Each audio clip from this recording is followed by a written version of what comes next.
ও আমার বোন হবে। তুমি আমাকে দাদা ভাবলো, আমি তোমাকে বোন মনে করি না। আগে বোন বোন মনে হতো, তাই বলো যে বাড়ির লোককে বলবে না, তবেই বলবো। ফ্যামিলিতে জানাজানি হয়, আরে এমনও মনে হয়েছিল যে প্রাণটাই আর রাখবো না দুজনে।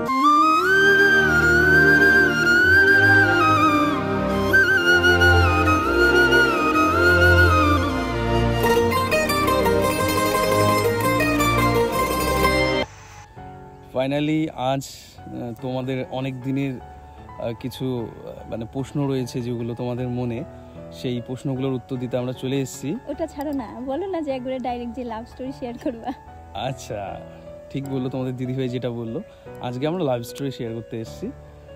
যাই হোক, এই আমাদের দীর্ঘ 6 বছর হবে না? হ্যাঁ 6 বছরের জার্নি কিভাবে কাটলো তোমাদের শেয়ার করতে চাই তোমাদের সাথে। শুরু করো। তুমি বলো, তুমি বলো, শুরুটা তুমি করো। আর শুরুটা হলো, ও আমার বোন হবে। মানে এরকম না, তুমি বলো না যে আমি তোমাকে বিয়ের আগে কি, মানে সম্পর্ক কি ছিল আমাদের বিয়ের আগে? আচ্ছা, আমাদের যেটা সম্পর্ক ছিল, ওর বাবাকে আমি কাকু করে ডাকতাম। না না, এরকম করে হয় না। প্রথমত হচ্ছে, প্রথমে এটা জানতে হবে যে আমি এখানকার মেয়ে না, মানে শিলিগুড়ি আমি বলি ঠিকই, শিলিগুড়ি হচ্ছে আমার জন্মসূত্রে, আমি কোচবিহারি মেয়ে বলা চলে, যে কোচবিহারে আমার জন্ম, কিন্তু আমি মাধ্যমিক দেওয়ার পর শিলিগুড়িতে আসি।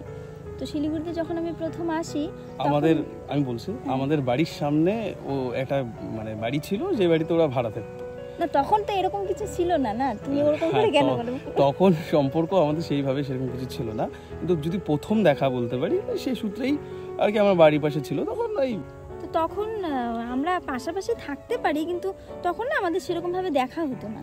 মানে তখন তো বাইরে থাকতো, মানে বাইরে বলতে পড়াশোনার জন্য বাইরে থাকতো, তো 1-2 বার হয়তো দেখা হলো, কিন্তু তখন আমি কি বলে ডাকতাম, তো দাদা না দাদা, কিন্তু ও আমাকে কোনো কিছু বলে ডাকতো না। মানে আমি ডাকতাম না, বেসিক্যালি ও আমাকে দাদা করেই ডাকতো, আমি ওর নাম ধরে ডাকতাম, আর খুব একটা কথা তখন হয় দু একবার শুধু দেখা। তারপর ওরা যে বাড়িতে রেন্ট থাকতো সে বাড়িটা ছেড়ে দিল, ছেড়ে দিয়ে নিজেরা বাড়ি করলো, কিন্তু অনেকটা ডিস্টেন্স, মানে 2 কিলো, খুব বেশি একটা না, কিন্তু 1 কিলোমিটার প্রায় হবে। হ্যাঁ এরকম খুব বেশি একটা না, কিন্তু ছিল মোটামুটি, আগের থেকে তো অনেকটাই ডিস্টেন্স ছিল। আগে তো একদম বাড়ির সামনেই ছিল।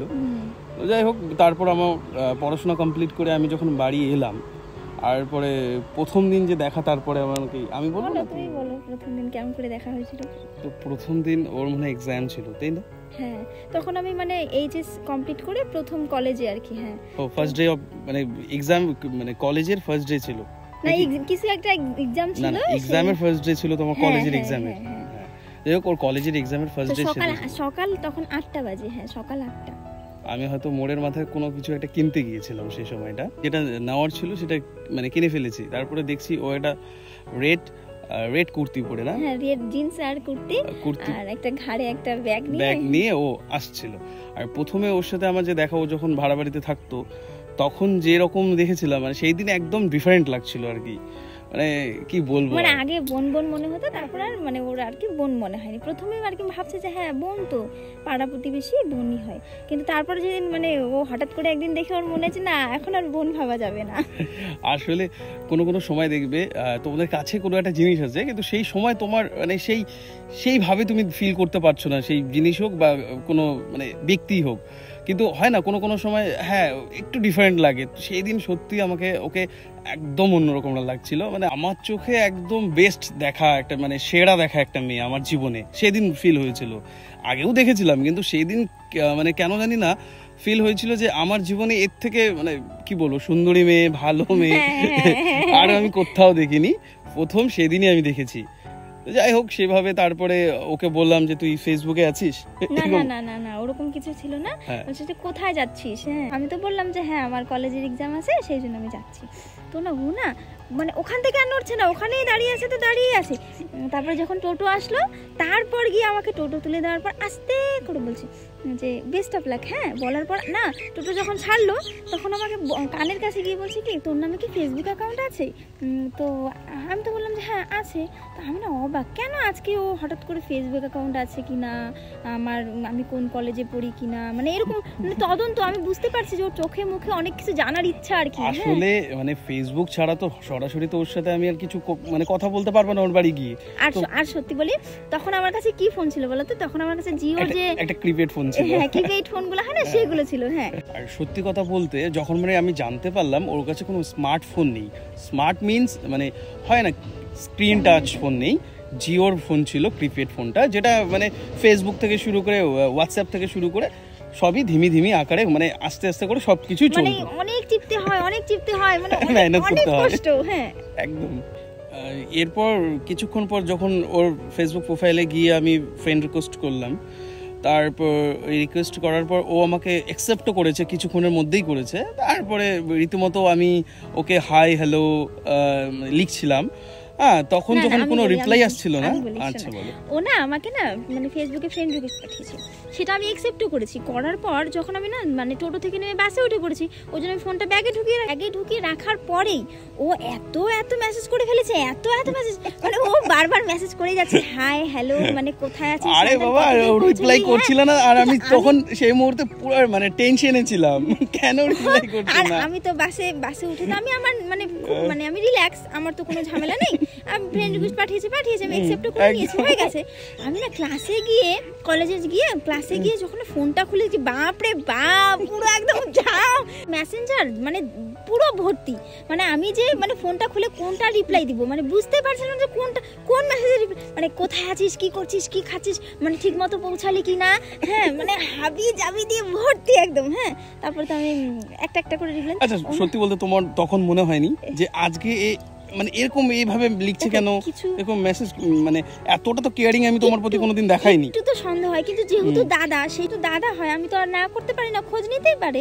আমার ভাই মানে সাদা মনে কাদা নিয়ে আমি সরল মনে একটা করে উত্তর দিয়ে যাচ্ছে। আর ও আমাকে কোন সাবজেক্ট নিলি, কোন কলেজে পড়িস, হ্যাঁ কি বলে মানে কোন সাবজেক্টে তুই ভালো, এইচএসে কত পেয়েছিস, মানে মানে মানে আমার ব্যাপারে যা কিছু হয় না কেন ও পুরো মেসেজের মাধ্যমে সারাটা দিন ও মানে একটা করে মেসেজ করে যাচ্ছে। আর সব মানে তোমার আফটার এক্সাম এগুলো হয়েছে না, মানে বাকি কথাগুলো যে হয়েছিল না, কিছুটা কথা ওর এক্সামের আগে, আর কিছু কথা ওই এক্সাম থেকে যেদিন মানে বাড়ি আসছে বা ও রাস্তাতেই কথা হয়েছিল, না বাড়ি আসুন আমি বলি তোমাকে। হ্যাঁ কি হয়েছিল ওদিন আবার আমার এক্সাম হয়ে যাওয়ার পর, যেহেতু মানে সেদিন না কি ছিল ধর্মঘট না কি যেন একটা ছিল, যে কারণে আমি গাড়ি পাচ্ছিলাম না। হ্যাঁ অনেকক্ষণ দাঁড়িয়ে আছে, অনেকক্ষণ থাকা। আমি না ওই রাস্তায় নতুন, এখানে যেহেতু আমি নতুন, রাস্তাঘাটেই নতুন, সেই সময় তোমার জন্য সবকিছু নতুনই ছিল। হ্যাঁ তো ও না আমাকে মেসেজ আমাকে হঠাৎ করে মানে তুই কোথায়, আমি বললাম কি আমি বাস মানে গাড়ির জন্য দাঁড়িয়ে আছি রাস্তায়, তো গাড়ি পাচ্ছি না, ধর্মঘট আছে, একটু টাইম লাগবে, একটু সময় লাগবে। ও আমাকে বলে কি যে আমি তাহলে বাইক নিয়ে যাচ্ছি তোকে আনতে। আর আমি তো বাবা কি বলে একদিনের মধ্যে কথা বলে একদিনের মধ্যে আমাকে বাইকে করে আনতে যাবে। আসলে ওর একটু অবাক লাগারই কথা, কারণ ও আমাকে দাদা বলে ডাকতো। আর সেই মুহূর্তে আমি ওকে মানে বলছি যে তুই স্ট্রাইকে পড়ে গেছিস নাকি, আমি যাচ্ছি, তো বাস না পেলে বল, আমি যাচ্ছি তোকে নিতে। স্বাভাবিকভাবে ওর অবাক লাগবে, একটু অন্যরকম। মানে আমি না আর বাকি পাঁচটা আমি বলবো না যে সবাই ভালো, মেয়ে মানুষ হিসেবে সবাই ভালো, কিন্তু আমি না একটু ভীতু, মানে কারো বাইকে চাপবো, কারোর সঙ্গে কথা বলবো এরকমটা আমি না, মানে আমি না মাথা নিচু করে চলতে ভালোবাসি। আমি জোর করে বললাম যে না আমি একাই চলে যেতে পারবো, আমার সময় লাগুক তবু আমি একাই যাবো। হ্যাঁ তারপর না অনেকটা সময় পেরিয়ে অনেকটা প্রায় মানে সন্ধে লাগার একটু সন্ধে নামার একটু আগে না হ্যাঁ একটু আগে মানে চলে আসি যখন বাড়ি, ও দেখছি কি আবার মোড়ের মাথায় দাঁড়িয়ে আছে। হ্যাঁ আমি কখন আসবো। হ্যাঁ তারপরে যখন মানে দূর থেকে আমি তো তাকাইনি ওর দিকে, ও আমার দিকে মানে আমি তাকিয়েছিলাম, কিন্তু তুমি মানে জাস্ট দেখেছো আমাকে, কিন্তু মানে বুঝতে দাওনি যে তুমি আমাকে দেখেছো। না মানে হয় না আড়াল থেকে এক ঝলক দেখা, ওরকম দেখে আমি বাড়ি এসে নিশ্চিন্তে খাওয়া দাওয়া করে টোরে মানে রেস্ট করছিলাম একটু। ও তখন না আমাকে হঠাৎ করে না তুই থেকে তুমি একদম ট্রান্সফরমেশন হয়ে গেল। ও হঠাৎ করে তোমাকে একটা কথা বলবো। হ্যাঁ বলে কি তোমাকে একটা কথা বলবো, বাড়ির লোককে কিন্তু বলবে না, যদি বলো যে বাড়ির লোককে বলবে না তবেই বলবো। তোমরা ভাবতে পারছো মানে সেই সময়ে একটা কলেজ পড়ুয়া মেয়েকে আমি বলছি তোকে যে কথাটা আমি বলতে চাইছি সেই কথাটা কিন্তু তোকে কথা দিতে হবে, তুই বাড়িতে জানাবি না। কারণ ও জানতো মানে আমি এমন কোনো কি রকম টাইপের মেয়ে ছিল সেটা তোমরা ইমাজিন করতে পারছো আশা করি। মানে আমি না এমন কোনো কথা নেই যেটা ও বাড়িতে বলে না, ও বাড়িতে বলবে। আর আমার এটা খুব ভয় ছিল, যেহেতু কাছাকাছি এক সময় আমরা থাকতাম, ও বাড়িতে বললো আমার বাড়িতে জানাজানি হবে, চিনাজানি হবে, এটা ঝামেলা হবে। ওকে আমি যে কথাটা মানে শুরুতে বলেছিলাম আর কি, আমার তখন বললাম দেখ তুই তো আমাকে মানে তুমি তো আমাকে দাদা ভাবো, কিন্তু আমি তোমাকে বোন মনে করি না। ও আমাকে ডাইরেক্ট এরকম করে বলে যে তুমি আমাকে দাদা ভাবলো, আমি তোমাকে মানে বোন হিসেবে মানি না। মানে বোন মানে আমার নিজের হলে আমি বোন ভাববো, পাড়া প্রতিবেশী এক মেয়ে কোচবিহার থেকে শিলিগুড়ি আসলো হঠাৎ করে, ওকে আমি কি করে বোন মানি? একদম ভাই, আমি মানতে পারবো না। আসলে এর মধ্যেই আমি না ওকে দেখতাম, মাঝের মধ্যেই দেখতাম, মানে আগের কথা বলছি। আমি একটা কথা বলি, ও না ও আর ওর এক বোনকেও এরকম করে বলছে যে ওকে ওকে বলিস তো, ওকে আমার ভালো লাগে। হ্যাঁ কিন্তু সেই বোনটা বলেনি, ও ভাবছে যে পাশাপাশি বাড়ি, ঝামেলা হবে, আর সে ঘটক বা অনুঘটক হতে চায়নি।